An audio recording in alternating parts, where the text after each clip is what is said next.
देवात्मा हिमालय एवं ऋषि परंपरा प्रवचन श्री राम शर्मा आचार्य पुस्तक जन्म शताब्दी पुस्तक माला 15 GS 15 आपको पढ़कर सुनाते हैं। आइए सुनते हैं। देवात्मा हिमालय एवं ऋषि परंपरा गायत्री मंत्र हमारे साथ साथ। ओम भूर्भुवः स्वः तत्सवितुर्वरेण्यं भर्गो देवस्य धीमहि धियो यो नः प्रचोदयात्। देवियों, भाइयों, मुनासिब जगह पर मुनासिब चीज पैदा होती है। नागपुर के संतरे अगर आप अपने यहाँ बोना चाहें तो मीठे नहीं होंगे। बंबई वाला केला जो कि वहाँ की जमीन में पैदा होता है दूसरी जगह नहीं हो सकता। लखनऊ का आम सारी दुनिया में मशहूर है। अगर वही आम आप अपने गांव में बोएं तो उतना मीठा नहीं होगा जैसा कि वहां होता है। नीलगिरी का चंदन कितना खुशबूदार होता है। यदि उसी चंदन का पेड़ आप ले आवें और अपने गांव के बगीचे में लगा दें तो इतना खुशबूदार नहीं होगा। देवगण जहां हिमालय पर रहते हैं वहां एक लंबी वाली शकरकंद जैसा कंद पैदा होता है और वह कई दिनों तक काम आ जाता है। उसी शकरकंद का बीज आपको दे दे तो आप बोलेंगे नहीं नहीं नहीं, पैदा नहीं होगी। ब्रह्म कमल जिसके लिए द्रौपदी ने भीष्म से आग्रह किया था कि तुम ब्रह्म कमल ला करके दो,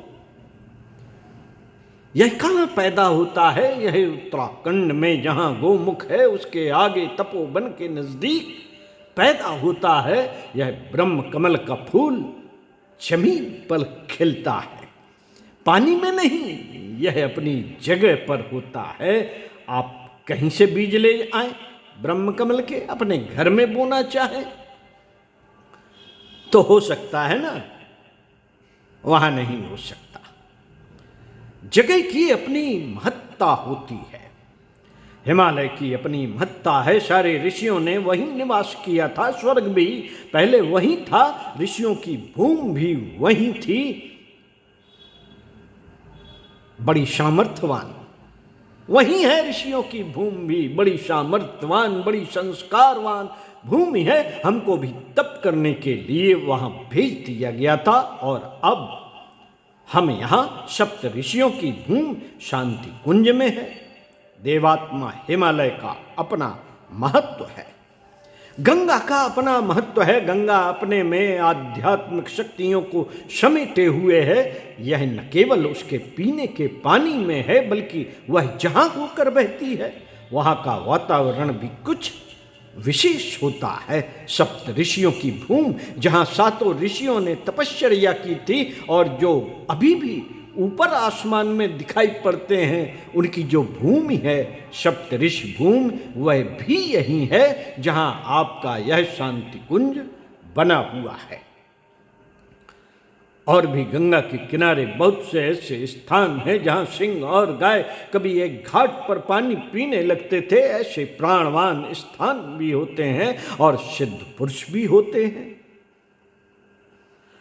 हम यहाँ ऐसे स्थान पर ही आए, ऐसे स्थान पर ही आए हैं। यहाँ आकर हमने आपकी भावनाओं को दिव्यता का स्मरण कराने के लिए देवात्मा हिमालय का एक मंदिर बना दिया है। हिमालय का मंदिर और कहीं नहीं मिलेगा आपको, और कहीं नहीं मिलेगा आपको। लोगों ने देवताओं के मंदिर बनाए, अमुक के मंदिर बनाए, तमुक के मंदिर बनाए, पर हिमालय का मंदिर सिर्फ आपको यहीं देखने को मिलेगा। हमने यह भी बनाया है। यह सप्त ऋषियों की भूमि है। सप्त ऋषियों की भूमि और कहाँ है बताइए जरा। बताइए ना आप। कहीं नहीं, मात्र यहीं पर है जहां आज शांति कुंज बना हुआ है। गंगा पहले यहीं पर बहती थी, यहाँ की थोड़ी सी जमीन भर गई है, इसलिए शांत कुंज वाली जमीन में जो पानी हजारों वर्ष से बहता था वह बंद नहीं हुआ है, वह धारा अभी भी बह रही है। उसके लिए सामने रास्ते बना दिए गए। हिमालय मंदिर क्या है, ये प्रतीक क्यों बना दिए? प्रतीकों का अपना अलग महत्व है। एकलव्य ने द्रोणाचार्य का प्रतीक बना लिया था, रामचंद्र जी ने शंकर जी का प्रतीक बनाया था जब वे वनवास गए थे और सीता हरण के कारण दुखी मन से वन वन भटक रहे थे। उस समय उन्हें जब प्रतीक की आवश्यकता हुई तो उन्होंने शंकर जी के मंदिर की स्थापना की थी रामेश्वर में। ये सब प्रतीक हैं। जैसे तिरंगा झंडा अपना राष्ट्रीय प्रतीक है, कम्युनिस्टों का कम्युनिस्टों का भी झंडा होता। लोग कहते हैं कि प्रतीकों को नहीं मानते। कैसे नहीं मानते? ला हम उनके झंडे को खाल फेंके, फिर देखो क्या हो रहा। फिर क्या होगा? मुसलमान भी प्रतीकों को नहीं मानते हैं क्या? मक्का मदीना में प्रतीक ही तो रखा हुआ है जिसका वे चुम्बन लेते हैं। समस्त देवात्मा हिमालय का मंदिर कहीं था नहीं।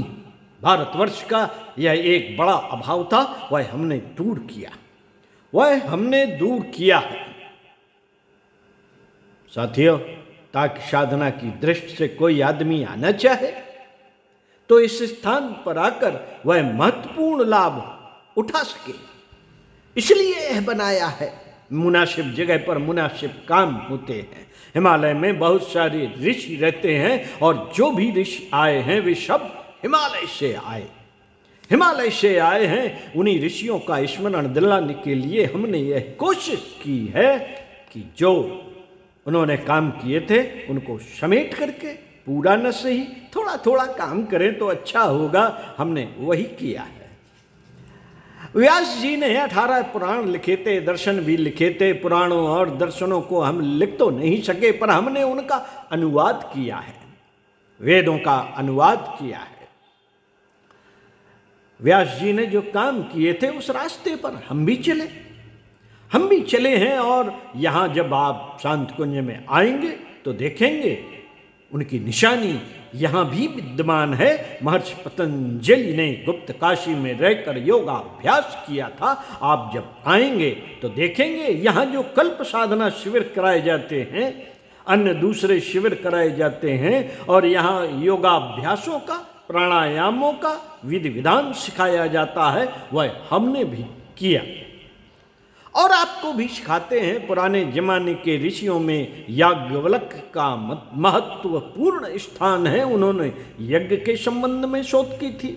यज्ञ से किस तरीके से मनुष्य के शारीरिक और मानसिक रोगों का निराकरण होना संभव है और यज्ञ से किस प्रकार पृथ्वी के वातावरण को ठीक किया जाना संभव है, ऐसी बहुत सी बातों की महत्ता थी तब। लेकिन लोग उस महत्वपूर्ण यज्ञ को भूल गए, उस महत्वपूर्ण यज्ञ को भूल गए थे। हमने उसको फिर से जीवित किया है शोध करके, जैसे कि याज्ञवल्क ऋषि ने किया था। लगभग उसी तरीके से यहाँ शांत कुंज में भी हमने कोशिश की है कि वह परंपरा चलती रहे।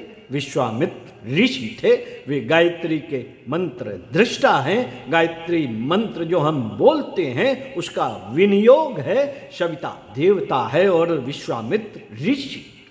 गायत्री छंद विनियोग है, विश्वामित्र उसके पारंगत थे। विश्वामित्र का भी यहाँ स्थान बना हुआ है, गायत्री का मंदिर भी बना हुआ है शांत कुंज में। हमने भी गायत्री के पुरुष चरण किए हैं। विश्वामित्र को भी हम गुरु मानते हैं, जो हमारे हिमालय वाले गुरु हैं। वे अगर विश्वामित्र हो तो आप अचंबा मत करना। भागीरथ का नाम आपने सुना होगा।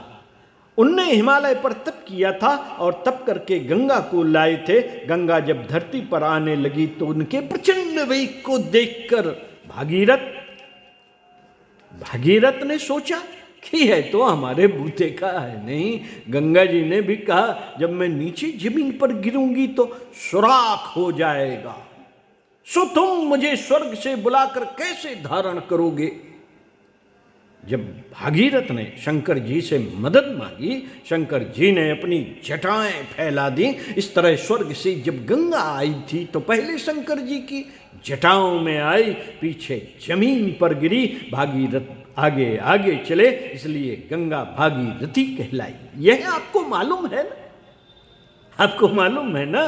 भागीरथ तो अब नहीं, मगर उनकी तप का स्थान अभी भी है, अभी भी है। गंगोत्री के पास गौरी कुंड है, उसके पास एक शिला है जिसका नाम भागीरथ शिला है, जहां भागीरथ ने बैठकर तप किया था। उस स्थान पर बैठकर हमने भी ठीक उसी तरीके से 1 साल का अनुष्ठान किया था। हम भी ज्ञान गंगा को लाए हैं। यह ऋषियों की परंपरा है। हमने कोशिश की है कि ऋषिगण इस रास्ते पर चले हैं, जिस रास्ते पर चले हैं हम भी उस रास्ते पर चले। ऋषियों की वजह से हिमालय धन्य हुआ, नहीं तो हिमालय में क्या बात, हिमालय में क्या बात है। इससे ऊंचे और भी पहाड़ हैं। सारी दुनिया में पहाड़ों की कोई कमी है क्या। उत्तराखंड इसी वजह से प्रख्यात हुआ कि इसमें 4 धाम भी बने हैं, 5 प्रयाग भी इसमें हैं, 5 गुप्त काशियाँ भी हैं, 5 सरोवर भी हैं। समूचे भारतवर्ष में जो कुछ भी महत्वपूर्ण स्थान है, जो कुछ भी तीर्थ हैं, सब इकट्ठे होकर इसी एक जगह पर एकत्रित हो गए हैं। हमारा भी प्रयत्न इसी तरीके से रहा है। परशुराम जी का नाम आपने सुना होगा। उन्हें शंकर भगवान ने एक कुलाड़ा दिया था। उस कुलाड़े से उन्होंने लोगों के सिर काट डाले थे जो खराब दिमाग वाले थे, बददिमाग वाले थे। उन बददिमाग वालों के सिर काट कर परशुराम जी ने फेंक दिए थे, और वह भी 21 बार। सिर कटने से मतलब, सिर कटना तो मेरे ख्याल से ऋषि के लिए क्या संभव रहा होगा। सिर काटना तो भला ऋषि के लिए क्या संभव रहा होगा। यह कथन तो आलंकारिक मालूम पड़ता है। दिमाग बदल जरूर दिए होंगे। दिमाग बदलने के लिए विचार क्रांति की दृष्टि से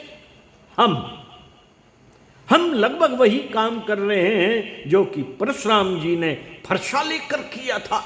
फरसा तो हमारे हाथ में है नहीं, मगर कलम जिंदा है।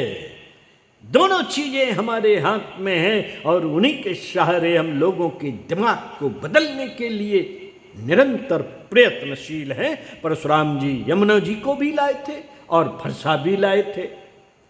परशुराम जैसा लगभग वही काम हमने किया है। प्रायः सभी ऋषि उत्तराखंड में ही हुए हैं। ऋषियों ने इसी पुनीत भूमि में रहकर तपस्या की ताकि अध्यात्म शक्तियों को ठीक ढंग से संभाल सके, इसलिए उन्होंने इसी स्थान को चुना था। हमने भी इसी स्थान को चुना, हमारा और आपका मिलन हो सके। इसलिए हिमालय की जहाँ से शुरुआत होती है, हरिद्वार से, उस स्थान पर हम बैठे हैं ताकि आपके लिए भी यहाँ आने में मुश्किल ना हो। ऊंची जगह पर चढ़ना मुश्किल है, जहाँ बर्फ पड़ती है और अत्यधिक ठंडक रहती है, जहाँ खाने पीने का कोई सामान नहीं है। यदि आप वहाँ जाएंगे तो मुश्किल पड़ेगी आपके लिए। इसलिए हमने हरिद्वार में रहना मुनासिब समझा। यहीं से हिमालय शुरू होता है गंगा में। यहाँ से पहले कोई गंदी चीज नहीं डाली जाती और न कोई नाले पड़ते हैं, बाद में पड़ते हैं। इसलिए हरिद्वार को हमने मुनासिब समझा। चरक ऋषि को आप जानते हैं क्या?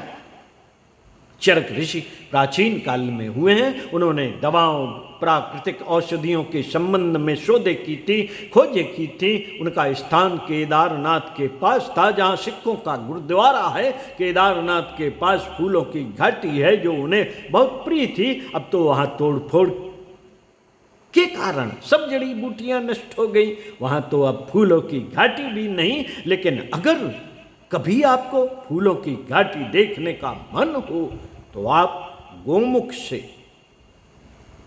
आगे ऊपर तपोवन जाना, नंद बन जाना। तपोवन और नंदन वन ऐसे स्थान है जहाँ विचित्र दुर्लभ फूलों की छटा देखते ही बनती है। इनमें ब्रह्म कमल भी शामिल है, वह आपको वहीं मिलेगा।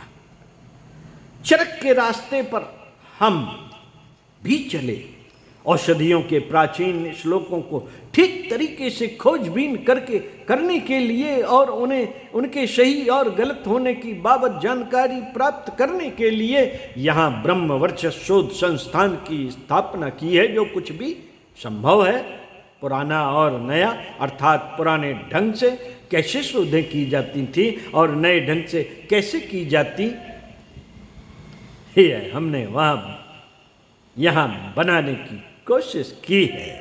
उत्तरकाशी में आरण्यक है। आरण्यक किसी कहते हैं, आरण्यक उसे कहते हैं जहाँ लोग वानप्रस्थ लेकर समाज सेवा के लिए समर्पित हो जाते हैं। उनके निवास स्थान को आरण्यक कहते हैं। गुरुकुल छोटे बच्चों का होता है, विद्यार्थियों का होता है, वहाँ तो आरण्यक ही था। पर यहाँ पर हमने गुरुकुल और आरण्यक दोनों चलाने की कोशिश की है। बच्चों का भी यहाँ विद्यालय है, खास विद्यालय जिसके बारे में कहना चाहिए कि हिंदुस्तान भर में शायद ही कहीं ऐसा विद्यालय आपको देखने को मिले। प्रचारक और लोक सेवी तैयार करने के लिए हमने यहाँ आरण्यक बनाया। आरण्यक बनाया है, भगवान बुद्ध ने भी बनाए थे नालंदा और तक्षशिला में। उनमें प्रचारक और कार्यकर्ता तैयार किए जाते थे। हमारे यहाँ भी कार्यकर्ताओं को संगीत की शिक्षा, व्याख्यानों की शिक्षा, समाज सेवा की शिक्षा, चिकित्सा की शिक्षा आदि सारी शिक्षाएं दी जाती हैं। यहीं जमदग्नि का आश्रम है। यहीं जमदग्नि का आश्रम है। नारद जी का नाम तो आपने सुना है ना, सभी ने सुना है। वे संगीत के द्वारा ही सारी की सारी भक्ति का प्रचार करते थे और हिंदुस्तान से लेकर सारे विश्व भर में घूमते थे, चाहे जब भगवान के पास जा पहुंचते थे। उनका स्थान कहाँ था? विष्णु प्रयाग में उन्होंने तप किया था। वहां तो हम आपको नहीं ले जा सकते, लेकिन यहाँ पर नारद जी का जो काम था संगीत शिक्षा का, वह हमने किया है। क्योंकि इस जमाने में लोक शिक्षा के लिए संगीत बेहद आवश्यक है। संगीत के बिना देहाती इलाकों में जहाँ बिना पढ़े लिखे लोग अधिक रहते हैं, उनको प्रशिक्षित करना बड़ा मुश्किल है। हमने उसकी भी यहाँ व्यवस्था बना ली, उसकी भी व्यवस्था बना ली है। वशिष्ठ जी का तो नाम आपने सुना है। साथियों, उन्होंने राजनीति और धर्म दोनों को मिलाया था। राजा दशरथ के यहाँ भी रहते थे, धर्म का भी काम करते थे और राजनीति की भी देखभाल करते थे। हमारी भी जिंदगी कुछ इसी तरह की हो गई। 4.25 वर्ष तो जेल खाने में रहना पड़ा। सन 1920 से लेकर 1942 तक 22 साल तक हम दिन रात राजनीति में लगे रहे, समाज को ऊंचा उठाने के लिए और अंग्रेजों को भगाने के लिए। देश की आज़ादी के लिए हमने जो काम किया है, वशिष्ठ भगवान भी यही काम करते थे। पीछे वे राम, लक्ष्मण, भरत और शत्रुघ्न को अपने पास ले गए। हम भी आपको ले आए हैं, हम भी आपको ले आए हैं। साथियों, आप हमारे बच्चे तो क्या आएंगे, पर आप आ सकते हैं। आप भी हमारे बच्चे हैं। शंकराचार्य के बच्चे थोड़े ही थे। रामचंद्र जी के पिता का नाम वशिष्ठ थोड़े ही था, दशरथ जी था। आप भी तो हमारे बालक हैं। जिस तरीके से राम, लक्ष्मण, भरत और शत्रुघ्न चारों भाइयों को लेकर वशिष्ठ जी आ गए थे, उनको यह बतलाया था कि धर्म और राजनीति दोनों का समन्वय कैसे हो सकता है। हम भी आपको यही सिखाने का प्रयत्न कर रहे हैं कि धर्म और राजनीति का, विज्ञान और अध्यात्म का सम्मिश्रण, समन्वय कैसे हो सकता है। साथियों, इसी क्रम को आगे बढ़ाते हुए इसी पुस्तक को पृष्ठ 15 से अगले वीडियो में पढ़कर सुनाएंगे। तो सुनते रहिए कुछ अच्छा। और पढ़ते रहिए कुछ अच्छा। ओम शांति।